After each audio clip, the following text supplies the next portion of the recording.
how can I keep myself fresh so that I can keep my players fresh? I've been coaching now this is my 28th year of coaching. You've got basically kids or players that will come week in, week out, day in, day out. My football club, we have the same players coming in all year, whether it's every day or 3-4 days a week. So to create and be innovative is so important to your own mental health first and foremost.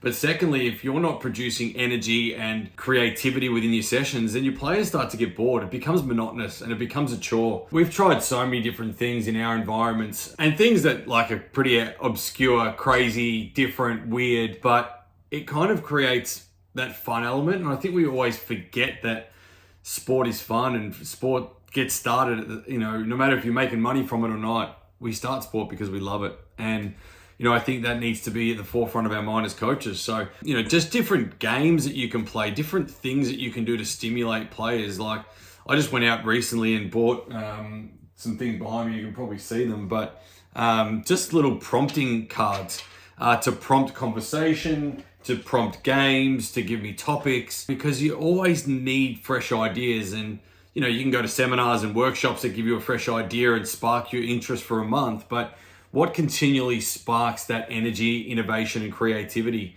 within the way you coach? And I'm always looking for different ways of doing it. I'm looking outside of my own sport to be able to do that in different sports. I follow ice hockey pages, basketball pages, soccer pages to see if I can get different ideas to create different ways of stimulating the athletes. Do you have some examples of things you've done over the years? I'd imagine your coaching has changed pretty dramatically in 25 plus years you've been doing it. What are some of the adaptations you've made over the years? Well, I'll give you an example. One of the things we did a few years ago, so I'm a big theme guy. So if anyone has seen me coach, I create themes at the start of every year. And I always try to use that theme in different ways. Like this year's theme for our program is Pound the Rock. And it's the ability for us to teach our players that, like a stone cutter cutting into a stone, it's not the first blow that will break the stone or the second blow. It's a continual work of just, going away at the stone that will break it, right? So we create that theme. And then, the kids all then brought their own rock in and had to get a nice sized rock that they brought in, flat one. And they wrote a word that resonated with them that could actually motivate and drive them on a daily basis. So when I feel like energy or something is dropping, I get them all to bring their rock out. I get them to dedicate the session to someone they want to dedicate it to. I get them to look at their word on their rock, pull in some of the emotional ties that they've got to that word or to those people, and get them playing for much bigger purposes. So that's one different way of doing it. Another way, we had a national championship coming up. We had a boys team and a girls team competing, and we wanted to create some team orientated stuff. So I did a few things with balloons where they all had to do some fitness work, and we thought, how can we make the fitness work fun? But they had to run from the bottom of the hill to the top of a hill as a team and get up there all together. They all got given a balloon. They had to blow it up, tie it up. If they didn't know how to do that, they had to get one of their teammates to help them. They had to write on the balloon a certain word. They then had to put the balloon on their chest and go down the hill as a team with the balloon on their chest in between the person in front of them and themselves, no hands, and had to walk together as a team to try and get down the bottom of the hill. When they got to the bottom, they had to sprint back up and do the same down. They did it 5 times, boys versus girls. So we created a fitness activity that created a bit of fun, but teamwork and camaraderie. And when things got hard, they had to work together to try and figure out the problem. So, they're 2 ideas, but, we can always think of ways to make a session fun, enjoyable, different. With those balloons, we then went inside into an indoor basketball court where we are. And I got 3 balloons per person. We blew up more. And as a group of 30 of us, we had to keep all of the balloons in the air. So we're all responsible for our 3 and also helping others to keep their 3 up. And if a balloon hit the floor, then we all had a penalty. So it was creating this teamwork and orientation around keeping the balloons off the ground. And, I think, sometimes we always think that everything has to be related to tennis or everything has to be related to football. But those sorts of ideas create teamwork, thinking, problem solving, decision making, camaraderie, and there's so many other skills that come into coaching people. but we always get so drawn into just the skills of the game that we're coaching. So yeah, there's just some creative ideas in games, but you can see where I take my mind is into areas that maybe a tennis coach might not take it in because they're only thinking about a forehand, backhand, serve, volley, and return. They're not thinking about, hang on, this is a much bigger picture than just tennis. This is developing human skills, problem solving, decision making, physical work, teamwork, all that sort of stuff. Have you ever come across a scenario where, a kid's starting to get a little lazy, not showing up on time? It's getting maybe a little bit monotonous for them. How much of that might be them compared to you need to freshen up your coaching a little bit? Yeah, I always feel like it's about if something happens, whether it's that thing that you just spoke about or whether it's something to do with form or something to do with technique, I always question my own coaching first and foremost. Is it something that I need to do different? What do I need to do to get this situation better? It's very easy as a coach to blame. Very easy. A lot of coaches see coaching as a position of power. I see it as a position of collaboration. And my job as a coach, and you're paying me to make you better. So my job is to make you better. Now, if I think that you're not pulling your weight, definitely I'll be talking to you about that. But also, what can I do in my power to make this situation easier for them? How can I help them? How can I guide them? Rather than placing blame, and I hate placing blame on anyone, it's what can I do to support this athlete to get them better? And I always question it. If someone's always coming late, if someone's in a bad slump, how can I change what I do to make them get out of this situation? So it's always the first thing is question yourself and your methodology and your delivery and see if it's something that you can do differently to help this athlete to change what they're doing. Yeah, and it's something I feel coaches, we think about it a lot for little kids. We've got to keep it fun. We've got to keep it fun. And everyone's quite aware of that. But I imagine it's probably worth adopting that sort of attitude for everyone, no matter the age you're coaching, even for pros, right? 100%. It's actually more important for pros than it is for young kids because the pros are like going through so much emotion and roller coasters and, issues and social media and, there's so many things that is negative in their life. You just want to make training their safe place. A place where they can come, where they feel like they're in a safe environment. They're having fun, they're enjoying it.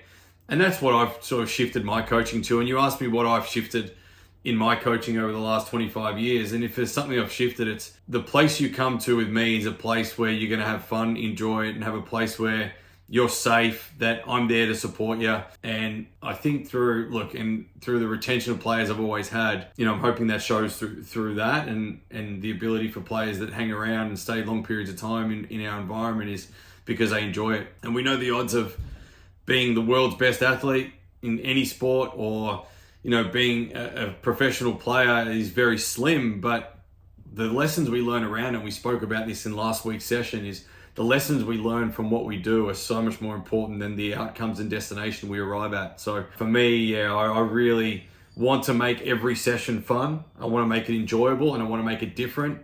And even to the point of like sometimes our kids will come into our sessions at the moment and we do choose your own adventure. Like here's 3 or 4 ideas. What do you want to do today? Like trying to allow them their own sort of ability to choose what they want at that particular moment, as opposed to being dictated and driven by coaches. So player-led environments are often the most productive ones as well. Yeah, and something I've noticed about your coaching, having spent a bit of time watching how you coach, is we've talked about this in the past, but you're not afraid to be vulnerable with your athletes. And you mentioned them feeling like they're in a safe space and a fun space at training. I think that's probably a massive thing, is that they feel like they can come, they can tell you about their problems, but they also feel okay giving you a little bit of flack as well, and you laughing at each other. And I think from an outside point of view, at least, like that's a massive thing, is actually building that connection. Yeah, connection's critical, and obviously vulnerability breeds connection as well. So, I think the more that my walls are down, the more that my players will allow their walls to be down, and we can actually have really deep, meaningful conversations around where they're at. And then like the hard conversations become easier because you've got such a good relationship with them. So, I do ensure that I am extremely vulnerable and I put myself out there to my athletes. I don't share everything with everyone, but I think really importantly with my athletes, they need to know what I'm going through, because it also creates a stronger bond between us, whether or not I'm having a tough time at home, or whether it's, I've had, like, I went through my cancer battle in 2021, and I share that with all my athletes because I understand that, anything can happen at any time. And, I still go through my battles at the moment, and it's so important that I'm sharing that with everyone. And I'm an open book. I'm not, invincible because I'm a coach. I'm not someone who sits above their athletes. I'm someone who sits alongside my athletes. I'm not someone that sits above all my coaches, my assistant coaches. I'm at the same line as them. I'm a coach. And I think the more that we can collaborate, the better we can be in terms of our connection with our athletes. And when we have strong connections with our athletes, we can be a little bit more crazy and innovative because they'll buy into it because we have that relationship built already. So yeah, it's something I pride myself on, is just being me. What you see is what you get. I'm an idiot on court. I sing, I put the music on, we have fun, we create song playlists that the kids have created. We allow kids to create to control our speaker at times and play their own music. We create theme songs for each kid that is related to their behaviors and habits and make a bit of fun of it. And that's, for me, what makes our environment, I think, so special, is the fact that we, as a group, allow ourselves to be vulnerable, which means our kids are allowed to be vulnerable, which means there's no walls up, which means we can create deeper connections, which then creates much more fun and enjoyment on the court. So it is a pretty interesting place at times to be around. This morning I played an 80s and 90s playlist, and I had 15, 16-year-old kids there that were trying to ask me what the hell I was playing, but I was like, okay, let's go back and listen to some actual music where people sing and where there's instruments and there's not just a bit of robotic music being played in the background. So we changed it up a little bit this morning to have a bit of fun, but that's why I feel innovation is important, because it creates conversation as well. Obviously, you're an expert in developing players from the ground up, and you're more focused on developing talent from the grassroots level and all the way through.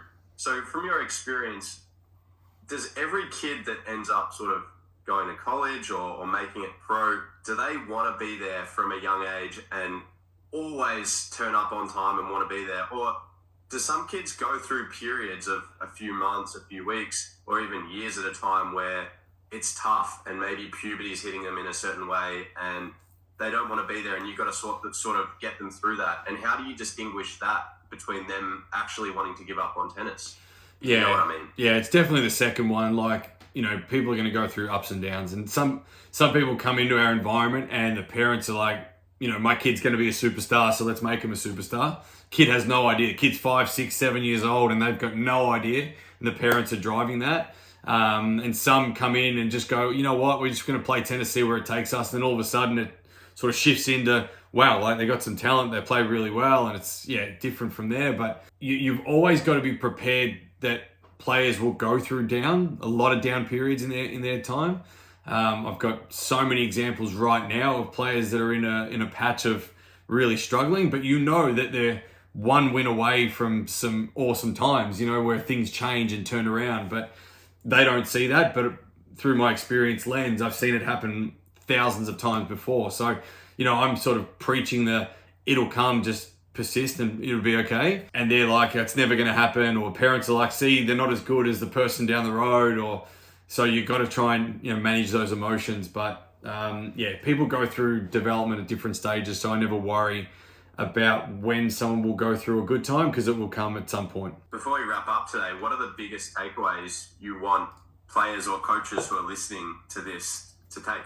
I think the most important one is always go back to why we started playing the sport. I think once we get past a certain level of development and certain level of play, we kind of forget why we started and we put our eyes onto where we're going as opposed to why we do something. And, I know Simon Sinek always says start with your why, but it's so important because we started for a reason, to have fun, to stay fit, meet people, whatever it is. And it quickly sidetracks to, oh my God, I'm losing. Oh my God, I'm not good. Oh, I need to be better. And it kind of gets to that really quickly. But when you are going through that, come back to, hey, this is a bigger picture here. I'm meeting so many people. I'm having so much fun. I'm getting so fit. I'm getting so much better. I'm learning to be resilient. I'm learning to be a problem solver, a decision maker. Just go back to the why. And I think once you go back to why, it becomes so important. When I started coaching because I just loved the game and I didn't want to lose the game when I was a player. As a player coming into coaching, it was like, oh, what am I going to do? I'll never play tennis again. But then it was like, I love the game. So I stayed in it. So, it's the same as a coach. Go back to your why. Why did I originally start coaching, right? Because I loved it, because I loved being part of it. Yes, it becomes your job. Yes, it becomes your income, but it's still it's a passion. You're making money from something that you love doing. So go back to the love of it rather than what it gives you at the end and what destination you arrive at in terms of your dollar signs. Come back to the why. And I think if we can always think about that, you'll learn to have more fun. It'll be more enjoyable. You go back to your little bit of a kid stage where you're like me. I'm a 43-year-old child, to be really honest, when I coach, and I have fun with my players. And yes, it's hard work. Don't you worry. It's not all unicorns and rainbows on my court. We work really hard, but at the same time, we enjoy doing it. We have some fun, and I think that's the most important part of it.